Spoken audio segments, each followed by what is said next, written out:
Hello good evening everyone.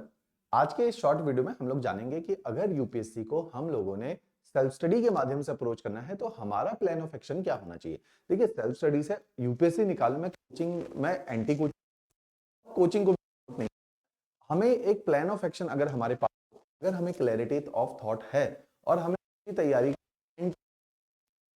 तो हम इस एग्जामिनेशन को सेल्फ स्टडी के माध्यम से भी जो सेल्फ स्टडी में आप लोगों को रिक्वायर्ड है। सबसे पहली चीज रिक्वायर्ड है कि अगर आपको गाइड करने के लिए कोई लगातार एक मेंटोर या गाइड मिल जाए तो आपको पता चल जाएगा कि इस एग्जामिनेशन के कौन कौन से अलग अलग पहलू हैं। अगर हम उन पहलुओं पे पहले ही दृष्टि डाल के रखें, उनको नजर में रखें और उनको टारगेटेड वे में अप्रोच करें तो ये पेपर निकलता है। दूसरी बात है, इस एग्जामिनेशन में जो सबसे बड़ा प्रॉब्लम एक आता है लेक्चर्स को लेके, सब्जेक्ट्स को लेके। जैसे इस एग्जामिनेशन में बहुत सारे ऐसे सब्जेक्ट हैं जो आपके इंटरेस्ट को कैप्टिवेट नहीं करेंगे, आपको जो है उसमें इंटरेस्ट नहीं आएगा। उसका नुकसान क्या होता है, एग्जांपल देता हूं। जैसे मैं ज्योग्राफी पढ़ा रहा हूं, ज्योग्राफी मेरे को बहुत बढ़िया लग रहा है। मेरे को इकोनॉमी में इंटरेस्ट ना पहले आया था ना आज इंटरेस्ट है। उससे क्या प्रॉब्लम हो रही है, मैं सेल्फ स्टडी कर रहा हूं लेकिन मेरा इकोनॉमी में इंटरेस्ट इग्नाइट नहीं हो रहा। उससे प्रॉब्लम क्या आ रही है, मैं इकोनॉमी को अप्रोच करने में डर रहा हूं या मेरे को समझ नहीं आ रहा कि इकोनॉमी को कैसे पकड़ें, क्योंकि मैं इंजीनियरिंग बैकग्राउंड से, मैं डॉक्टर हूं, मैं मेडिकल बैकग्राउंड से हूं या लाइफ साइंसेज बैकग्राउंड से हूं। वहां पे एक प्रॉब्लम और क्रिएट हो रही है। तो इससे क्या होता है कि आपका कुछ सब्जेक्ट कमजोर रह जाते हैं, क्योंकि टोटल सब्जेक्ट है 15। अगर कोई भी एक सब्जेक्ट कमजोर रह गया तो आपका सब्जेक्ट कमजोर रह गया। उससे क्या होगा, उसका रिपरकशन क्या आता है कि आपका ना तो प्रीलिम्स क्वालिफाई होगा ना मेंस क्वालिफाई होगा। तो हमें समझना पड़ेगा कि इसके लिए हमें कोई ना कोई सॉल्यूशन निकालना है। तो इसलिए बस इतने पार्ट के लिए मैं कोचिंग को प्रमोट करता हूं कि कोचिंग में एटलीस्ट अगर आपको कोई सब्जेक्ट नहीं समझ आ रहा तो वहां पे फैकल्टी आपको पढ़ा देंगे, वो पढ़ा देंगे तो आपको समझ आ जाएगा। इतना सा पार्ट। दूसरा, कोचिंग के साथ मैं एक वर्ड हमेशा यूज करता हूं यूपीएससी के अंदर, catalyst. Coaching act as a catalyst. Catalyst हम लोग केमिस्ट्री के अंदर पढ़ते हैं कि एक ऐसा एजेंट होता है जो रिएक्शन को फास्ट कर देता है या स्लो कर देता है। तो ये रिएक्शन को, जैसे कोचिंग कैटलिस्ट क्यों बोला कि कोचिंग आपके सिलेक्शन को फास्ट, क्योंकि ये वो सारे सब्जेक्ट आपको कम समय में पढ़ा देती है जो आपको पढ़ने में बहुत टाइम लगेगा। उदाहरण के तौर पे, अगर मैं ज्योग्राफी का 11 साल का एक्सपीरियंस है तो मैं 11 साल का एक्सपीरियंस आपको 38 क्लासेस के अंदर डिलीवर कर देता हूं। आपको मेरे स्टैंडर्ड साल लग जाएंगे, अगर बाकी सारे सब्जेक्ट पढ़ने तो बहुत सारे साल लग जाएंगे। तो आपको जो rich experience of faculty member है वो एक बार में मिल जाता है। इतने का फायदा है कोचिंग का, राइट। लेकिन ऐसा बिल्कुल नहीं है कि कोचिंग करने वालों का सिलेक्शन, और ऐसी बात भी नहीं है कि सेल्फ स्टडी से सिलेक्शन। तो आपने अपनी कॉल लेनी है। मैं एक प्लान ऑफ एक्शन, एक ड्राफ्ट आप लोगों के लिए बना देता हूं कि अगर हमें यूपीएससी को सेल्फ स्टडी से अप्रोच करना है, हमें किन बातों का करना है और कौन कौन सी। जैसे लोग कहते हैं हमने यूपीएससी तैयारी, इंटरनेट प्रॉब्लम क्या है, इंटरनेट में आजकल प्लेंटी की प्रॉब्लम है, प्रॉब्लम ऑफ प्लेंटी, कि इतना कुछ अवेलेबल है कि मेरे और छांटने में 2 साल लग गए। की थी ये सारी काम की नहीं थी, उतना टाइम नहीं है। रिसोर्सेज है जिनके माध्यम से आप अपनी तैयारी को अप्रोच कर सकते हो। सबसे पहली बात, आपने क्या करना है, जब भी यूपीएससी के बारे में करनी है तैयारी, आपको एक स्ट्रेटेजी की जरूरत है। आज के इस वीडियो में हम लोग एक स्ट्रेटेजी बना देंगे। सबसे इंपॉर्टेंट पार्ट होता है स्ट्रेटेजी। स्ट्रेटेजी एक टाइप का आप लिख सकते हैं इसी बात को, प्लान ऑफ एक्शन है। देखिए, आपने अगर यूपीएससी की तैयारी करनी है और सीरियसली करनी है तो इस वीडियो को देख के पेन पेपर लेके बैठ जाओ। पेन पेपर लेके बैठोगे, क्लैरिटी आएगी, पेपर। तो प्लान ऑफ एक्शन चाहिए, इसी को मैं बोलता हूं रोड मैप आप लोगों को चाहिए। तो इसी रोड मैप के माध्यम से आप पेपर को क्वालिफाई कर सकते हो। दूसरी बात, अब इसी स्ट्रेटेजी के साथ साथ हमें चाहिए कि अपने बेसिक्स बढ़िया हो जाए। अगर आपके बेसिक फंडे ठीक हो गए तो पेपर निकालना फिर बढ़िया हो जाएगा। तो बेसिक फाउंडेशन अपनी बढ़िया चाहिए, तो हम इसके लिए कोई ना कोई अरेंजमेंट करेंगे। इसके लिए इसी वीडियो के नीचे मैंने एक लिंक डाला हुआ है, हमारा एक फ्री कोर्स है, इसका नाम है आरंभ कोर्स, आरंभ 2.0। ये एनसीईआरटी प्लस यूपीएससी की आजकल की फेवरेट किताब तमिलनाडु बोर्ड की किताबों में 6 to 12 क्लास को हमने फ्री वीडियोस हैं, ये फ्री वीडियोस प्लस नोट्स हैं, इनमें पढ़ाया है। इससे आपका क्या होगा, फंडे बहुत बढ़िया बन जाएंगे, बेसिक्स एकदम क्लियर हो जाएंगे। लेकिन आपने टाइम फ्रेम को याद रखना है। इसमें पढ़ाए हैं 4 सब्जेक्ट, हिस्ट्री हितेश सर ने, ज्योग्राफी मैंने, पॉलिटी विशाल सर ने और इकोनॉमी पीयूष सर ने। तो हमने इसमें आपको पढ़ाया है। तो इसके अंदर टोटल 50 लेक्चर्स हैं। आपने इन लेक्चर्स को मैक्सिमम 30 डेज में देख लेना है। अगर आप 30 डेज में इन लेक्चर्स को देख लेते हो तो मींस आप यूपीएससी को तैयार कर सकते हो। क्यों? आप उतनी एनर्जी डाल रहे हो कि दिन में एक लेक्चर 1 घंटे का है तो 2 घंटे लेक्चर देख रहे हो, नोट्स को पढ़ रहे हो, लेक्चर देख रहे हो, नोट्स को पढ़ रहे हो। अगर आप ऐसा कर लेते हो 1 महीने में आप अपने फंडे क्लियर कर लेते हो और यूपीएससी एग्जामिनेशन में एंटर करोगे। आज के इस वीडियो में हम डिटेल्ड टाइम टेबल भी अपना बनाएंगे कि हमें डेली बेसिस पे क्या टाइम टेबल डिवाइस करना चाहिए। पहला काम, हमने स्ट्रेटेजी देखी रोड मैप, तो रोड मैप ही बना रहा हूं। रोड मैप का पहला पोर्शन है कि हम अपने बेसिक्स को क्लियर करें। अब हमने बेसिक्स को क्लियर कर लिए, अब हम आते हैं कि बेसिक्स को क्लियर करने के बाद अब आगे आप स्टेज 2 के ऊपर। स्टेज 2 के ऊपर, स्टेज 2 में हमारा काम होता है कि आप कोई अच्छा रेलिवेंट बुक्स आपके हाथ लग जाए, स्टडी मटेरियल लग जाए। स्टडी मटेरियल में क्यों मैं बोलता हूं ये कोचिंग का स्टडी मटेरियल होता है rather than standard books. Reason क्या है? जैसे एक बहुत पॉपुलर बुक है यूपीएससी के लिए, लक्ष्मीकांत पॉलिटी की। लक्ष्मीकांत बहुत बढ़िया किताब है, बहुत मोटी किताब है। ये उसका ड्रॉबैक है कि पॉलिटी के अंदर यूपीएससी में हर साल 10 से 12 क्वेश्चन आ रहे हैं। वो क्वेश्चन आसान है, अगर आप एनसीईआरटी भी पढ़ोगे ना बेसिक्स, उसमें से भी 12 क्वेश्चन आए तो आप 8 से 9 क्वेश्चन उन एनसीईआरटी से सॉल्व कर लोगे। जब आप 9 क्वेश्चन बिना लक्ष्मीकांत पढ़े सॉल्व कर सकते हो तो आप लक्ष्मीकांत जैसी मोटी किताब जो कि 1200 पेजेस की क्यों पढ़ के जा रहे हो? तो वो क्या है? Waste of time. ऐसी एक किताब है जी, बहुत पॉपुलर है आजकल, बना रखी, स्पेक्ट्रम। स्पेक्ट्रम बहुत बढ़िया किताब है। प्रॉब्लम क्या है? वो केवल प्रीलिम्स के लिए है। लक्ष्मीकांत का प्रॉब्लम क्या है? कि वो केवल प्रीलिम्स के लिए। तो मार्केट के अंदर जो यूपीएससी की स्टैंडर्ड किताबें आ रही है उन सबका एक ड्रॉबैक है, these books are just targeting prelims examination और many a times these books seems to be very unnecessary, क्योंकि अननेसेसरी डिटेलिंग है जो पेपर में काम की नहीं है। तो ये बुक्स टारगेटेड बुक नहीं है। कोचिंग इंस्टीट्यूट जब मटेरियल बना रहे हैं, हम लोग जब मटेरियल बना रहे हैं, हम क्या कर रहे हैं? यूपीएससी के ट्रेंड को ऑब्जर्व कर रहे हैं। हम क्या कर रहे हैं कि यूपीएससी के ट्रेंड के साथ साथ जितना भी मार्केट के अंदर अच्छे किताबों के अंदर मटेरियल रखा गया उन सबको एक जगह छांट के एक जगह कंपाइल करके आपको दे रहे हैं। तो हम क्या कर रहे हैं? आपके रिसर्च वर्क को बचा रहे हैं, उसमें अदरवाइज टाइम लगेगा। उदाहरण के तौर पे हमने हमारे टाइम पे कोई कोचिंग वाले इस तरह से मटेरियल को डिजाइन नहीं करते थे। जब हमने तैयारी करी तो हमने इन्हीं किताबों से पढ़ा। नुकसान क्या हुआ? इन किताबों में अननेसेसरी डिटेल है, हमारे कई सारे साल चले गए ज्ञान को अर्जन करने में। पेपर के हिसाब से नहीं पढ़ा, हमने प्योर पॉलिटी पढ़ ली। पॉलिटी को पढ़ना और पॉलिटी को यूपीएससी की दृष्टि से पढ़ना जमीन आसमान का फर्क है। तो हमें समझना पड़ेगा पॉलिटी डिफरेंट है, यूपीएससी डिफरेंट है। तो हमें कोई भी सब्जेक्ट पढ़ना है, it is suppose to be considered with respect to the examination.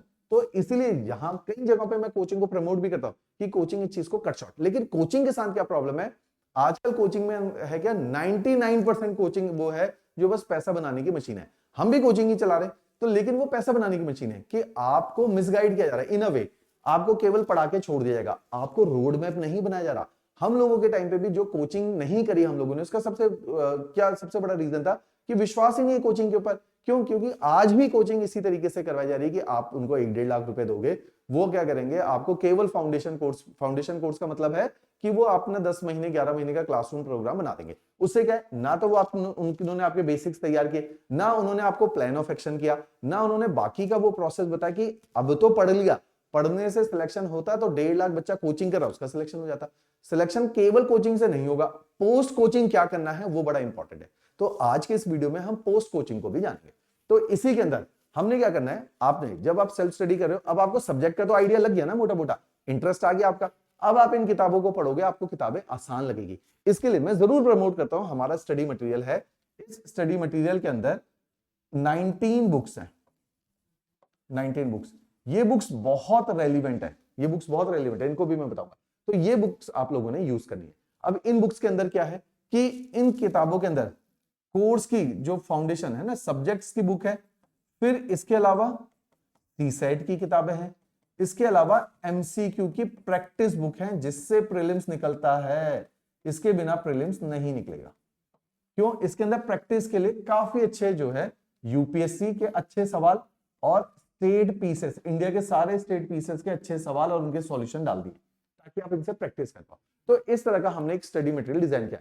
फिर भी आपको किसी और इंस्टीट्यूट पे, जिस पे भी आपका भरोसा, आप किसी भी इंस्टीट्यूट रिसर्च करो अपनी और किसी एक इंस्टीट्यूट का स्टडी मटेरियल पूरा ले लो। उससे क्या होगा? आपको end to end solution, market में जो किताबें स्टैंडर्ड बुक हैं वो उतनी रेलिवेंट नहीं रहेंगी। तो उसलिए आपको क्या चाहिए कि इस तरह का यूपीएससी का एक कंसोलिडेटेड स्टडी मटेरियल चाहिए। क्लियर? इसके अलावा अब हो गई स्टेज 2 जिसमें आपने किताबें पढ़ी और बनाए अपने नोट्स। नोट्स मेकिंग का तरीका क्या होगा वो मैं अलग से आप लोगों को बताऊंगा। तो नोट्स मेकिंग का पूरा एक प्रोसेस होता है, वो भी मैं आपसे डिटेल में डिस्कस करूंगा डिफरेंट वीडियो में, अलग अलग वीडियो थीम के ऊपर बनेगी। तो इसमें क्या बना हो गया, इसी टाइम फ्रेम में नोट्स मेकिंग। लेकिन एक बात का ध्यान रखना है, ये सब कुछ आपको कब कंप्लीट करना है, अगर आपको यूपीएससी का पेपर देना है 2026 में, तो आपको उससे पहले दिसंबर 2025 तक ये क्लोज करना है। ये आपका टास्क है। हो सकता है क्योंकि अभी महीना चल रहा है मात्र फरवरी का, अपने पास मोटा मोटा 11 महीने हैं, 11 महीने में तैयारी हो जाएगी। क्लियर? तो आपने स्टेज 2 में बुक्स पढ़नी है और नोट्स मेकिंग करनी है, दैट्स इट। अब आपका तैयार हो गई चीजें, आपके पास एक ड्राफ्ट तैयार हो गया है, तो उस ड्राफ्ट में आपने जो है नोट्स बना ली हैं। नोट्स बनाने का तरीका मैं आपको अलग से एक वीडियो में बताऊंगा। तो ये आपके नोट्स तैयार हो चुके हैं। क्लियर? अब आएगी आपकी स्टेज 3। स्टेज 3 के अंदर हम लोगों ने क्या करना है, अब टाइम आ चुका है आपको आंसर राइटिंग करने का और प्रीलिम्स को होल्ड करने का। इसके लिए क्या करोगे, स्टेज 3 के अंदर आप प्रीलिम्स का question bank, prelims question bank जो हमने आप लोगों को दिया है, इसको सॉल्व करोगे। और साथ में हमने हमारे इसी चैनल पे यूपीएससी के पीवाईक्यूज मेंस के पिछले 10 साल के 10 इयर्स के करवा रखे, पीवाईक्यू करवा रखे। तो आपने क्या करना है, ये यूपीएससी के पीवाईक्यू पिछले 10 साल के एक जगह पे कंसोलिडेट करके रख दिए। क्लियर? इससे क्या होगा, आप क्या सीखोगे, आंसर राइटिंग। आंसर राइटिंग ये काम करना है, ये काम आपका पैरेलल चलेगा। जनवरी ऑनवर्ड जब आपने कोचिंग कर ली, अब आपको समझ गए कोचिंग तो हो गई है, या आपने सेल्फ स्टडी कर ली, आपने किताबें पढ़ ली, अब आपको सब्जेक्ट का ज्ञान आ गया। लेकिन उस सब्जेक्ट के ज्ञान से अब आपका पेपर नहीं निकल रहा। अब ये जो आप पेपर कर रहे हो, आप क्या कर रहे हो, अपने को डायरेक्टेड टुवर्ड यूपीएससी। अब आपने सब्जेक्ट के ज्ञान से यूपीएससी की तरफ अपने को मोड़ दिया कि यूपीएससी के प्रीलिम्स में क्या पूछा जाता है वो देख लेते हैं, मेंस में क्या पूछा जाता है। तो तरीका क्या है, यूपीएससी ने आज तक क्या पूछा उसको देख लो। तो प्रीलिम्स के क्वेश्चन बैंक में वो सारी चीजें डाली, मेंस के क्वेश्चन बैंक में सारी चीजें डाली। इवन हमने हमारे इसी यूट्यूब पे यूपीएससी के पिछले कई सालों के एमसीक्यूज को डिस्कस भी किया है। तो वो क्या है, आपके लिए एक टाइप का सॉल्यूशन है इनटू इट कि यूपीएससी को अप्रोच कैसे करना है। अब इसी टाइम पे जो स्टेज 3 है, ये आपका बैकग्राउंड वर्क चलेगा। साथ में आपने क्या करना है, हमारी लेनी है, हमसे ले लीजिए, किसी और इंस्टीट्यूट जिसपे भी आपका भरोसा है, टेस्ट सीरीज लो। टेस्ट सीरीज हमेशा एक चीज याद रखनी है, प्रीलिम्स और मेंस की इंटीग्रेटेड लेनी है, प्रीलिम्स एंड मेंस। कभी भी ये मत सोचो कि भाई अभी प्रीलिम्स निकलेगा तो हम मेंस करेंगे। जिसने भी अपने दिमाग में ये थॉट डाली है उसने इस जन्म में यूपीएससी नहीं निकाला। यूपीएससी की तैयारी मेंस की होती है। अगर मेंस की तैयारी करते हो, प्रीलिम्स अपने आप निकलता है। क्यों? मेंस बहुत बड़ा सागर है, प्रीलिम्स थोड़ा सा उसका एक भाग है। तो मेंस बड़ा है, इसलिए मेंस को पहले तैयार करना पड़ता है। तो हमने क्या करना है, इंटीग्रेटेड टेस्ट सीरीज करनी है प्रीलिम्स और मेंस की। इससे क्या होगा, हमारी असेसमेंट होगी कि हमने पढ़ लिया, फिर हमने प्रीलिम्स के क्वेश्चन भी सॉल्व करके देखे क्वेश्चन बैंक से, फिर हमने मेंस 10 साल करके देखी। जब सब कुछ करके देखा तो हम अब अप्लाई करते हैं, हमारा ये जो ज्ञान है, हमने अभी जो सीखा, इसको टेस्ट सीरीज में अप्लाई करें। टेस्ट सीरीज से क्या होगा, हमारी असेसमेंट होगी। इससे क्या होगा, आपको अपना फीडबैक मिलेगा। इस फीडबैक के बेसिस पे आप क्या करते हो, इंप्रूव। जनरली लोग इससे बचते हैं, भागते हैं। उनको लगता है आंसर राइटिंग करेंगे, आंसर लिखेंगे, लोग हंसेंगे, हमारी इंग्लिश खराब है, लोग हंसेंगे, हमारा कंटेंट खराब है। कोई दिक्कत नहीं है। पहले दिन जिसने भी आंसर, चाहे किसी का रैंक बनाया हो, उसने जब फर्स्ट डे आंसर लिखा था तो पूरी दुनिया उस पर हंसी थी, लेकिन उसने इस चीज को छोड़ा नहीं, लगातार उसने आंसर राइटिंग करी और फाइनली उसने रैंक 1 लिया होगा। राइट? तो ये जर्नी है। इस जर्नी में आप गिरोगे, सीखोगे, तपोगे, फिर जाके एक दिन पेपर निकलेगा। ये जो मैंने ड्राफ्ट बना लिया, सुनने में बड़ा आसान है, अच्छा ये सारी स्टेज है। जब आप इसको एग्जीक्यूट करोगे तो असली प्रॉब्लम आएगी। क्लियर? फिर से एक बार मैं रीइटरेट करता हूं, हमारी पूरी तैयारी को, जो रोड मैप है उसको बता देता हूं। रोड मैप में आप कर क्या रहे हो बेसिकली। रोड मैप में आप पहली स्टेज है स्टेज 1, मैं रीआइटरेट कर रहा हूं पूरे लेक्चर को जो भी हमने लिया। स्टेज 1 में हम अपने बेसिक्स के ऊपर काम करें। बेसिक्स के लिए बेस्ट है आरएम सीरीज, फ्री सीरीज है। मैं आपको फ्री रिसोर्सेज यूज करना बता रहा हूं। आरएम सीरीज फ्री है, नीचे डिस्क्रिप्शन में लिंक है। दूसरी बात, और इस तैयारी में मैं बार बार बोल रहा हूं, मेंटोर की जरूरत है। You can consider me as your mentor. ऐसा मत सोचना कि आपने कोई पैसा दिया नहीं है तो आप बात नहीं कर सकते। पूरे हरियाणा के अंदर, हिमाचल के अंदर, पंजाब में हमारे इतने स्टूडेंट है, उन्होंने फ्री ऑफ कॉस्ट केवल फोन पे बात करके ये सारी चीजों को यूज करके भी पेपर निकाला है। कईयों ने कोचिंग के माध्यम से भी निकाला है। तो मेंटोरशिप लिए आई एम अवेलेबल, नीचे कॉन्टैक्ट नंबर दिया गया है। दूसरा, स्टेज 2 के अंदर आप रेलिवेंट स्टडी मटेरियल पढ़ोगे। रेलिवेंट वर्ड बहुत इंपॉर्टेंट है, रैंडम किताबें नहीं पढ़नी है, अटर वेस्ट ऑफ टाइम है। तो रेलिवेंट स्टडी मटेरियल पढ़िए। तो रेलिवेंट स्टडी मटेरियल में जरूर यहाँ पे हमारा स्टडी मटेरियल आप लोगों को पिच कर रहा हूं, क्योंकि इस पे मेरे को भरोसा है, क्योंकि हमने इसको डिजाइन किया। तो 19 बुक्स का सेट है, ये आप लोग मंगवा लेंगे। क्लियर। उसके बाद जब आप आते हैं स्टेज 3 के अंदर, स्टेज 3 में मैंने बोला कि आपने एमसीक्यू प्रैक्टिस करनी है। आपको कोई और किताब पता हो उससे कर लीजिए, लेकिन एमसीक्यू प्रैक्टिस कीजिए। तो एमसीक्यू प्रैक्टिस हम हमारे चैनल पे भी करवा रहे हैं, एमसीक्यू प्रैक्टिस कीजिए। उसके अलावा फिर आपको चाहिए भाई मेंस आंसर राइटिंग करनी है, तो यूपीएससी के 10 इयर्स पीवाईक्यू से बढ़िया कुछ नहीं है। 10 ईयर पीवाईक्यू, इनसे आंसर राइटिंग कीजिए। ये फ्री है हमारे यूट्यूब चैनल के ऊपर, इसी चैनल पे जहां पे आप ये वीडियो देख रहे हो। तो इसमें प्लेलिस्ट में जाएंगे, यूपीएससी 10 ईयर पीवाईक्यू मिलेगा, नीचे डिस्क्रिप्शन में इसका लिंक भी मिलेगा। तो ये सारी चीजें आपको यहाँ पे मिलेगी, राइट। इसके अलावा हमारे मेगा मैराथन सेशन चलते हैं यूपीएससी के हर सैटरडे को, उसमें बहुत सारे कंटेंट आप लोगों को ट्रांसफर किया जाता है। तो इस चैनल में आपको एंड टू एंड सॉल्यूशन दिया जा रहा है, प्रीलिम्स का भी दिया जा रहा है, बेसिक एनसीईआरटी का भी ज्ञान दिया जा रहा है, और एंड का भी ज्ञान दिया जा रहा है। क्लियर। तो ये काम आप लोगों ने करना है। डन हो गई बात। तो ये एक तरीका है, इस तरीके से अगर हम अपनी तैयारी को अप्रोच करें तो आपका यूपीएससी क्वालिफाई हो सकता है। ये पूरा रोड मैप है, डिटेल रोड मैप है, जिसके तरीके से आप तैयारी को करोगे। तो इसी स्टेज 3 के अंदर जब आप एमसीक्यू प्रैक्टिस करोगे, यूपीएससी 10 ईयर करोगे, उसी टाइम पे किसी भी इंस्टीट्यूट की जिस पे आपको भरोसा है उसकी टेस्ट सीरीज जरूर करना है। बिना टेस्ट सीरीज के पेपर नहीं निकलेगा, क्योंकि टेस्ट सीरीज आपको डेप्थ डालती है। स्टेज 2 जो है ये आपके रेंज को कवर करता है। बेसिकली रेंज मैं वर्ड यूज करता हूं फॉर सिलेबस। सिलेबस कवरेज से पेपर नहीं निकलता है, इससे आपको मिलता है केवल कोरा ज्ञान।